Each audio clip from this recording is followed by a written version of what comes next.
শ্রোতা, আমরা এখন আছি গুড়াইপিয়া তিস্তা নদীর পাড়ে। তবে দেখেন নদী ভাঙতে ভাঙতে শেষ। বাড়ির বগলে নদী এসে গেছে, হেক্টর হেক্টর জমি কিন্তু ভাঙি যাচ্ছে। সোনালি ফসল, বাদাম সব কিছুই শেষ। দেখেন কীভাবে ভাঙছে।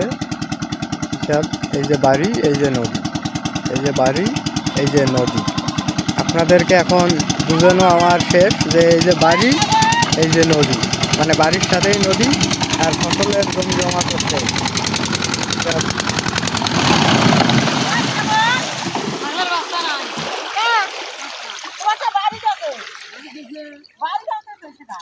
ঠিক আছে,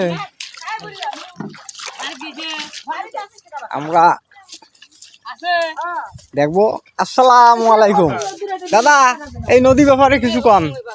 কি ব্যাপার, কাজ হচ্ছে না কেন?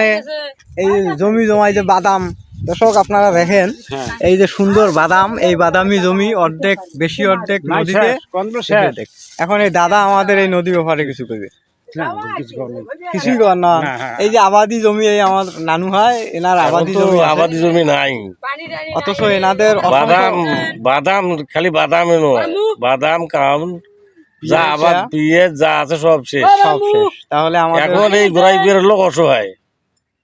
এখন চলার মতো কোনো ভাইল নাই, থাকার মতো কোনো জায়গা নাই। এমপি যে বলছিল যে এইগুলো ভাঙার আগে কাজ করবে, সেটা তো হইলো না। কাজ মানে তো বস্তায় আসলে এমপিও নাই, টাইমও নাই। এখন মনে করেন যে এখন তো এই এলাকার লোকের অবস্থা শেষ, নিঃস্ব, একবারে অসহায়।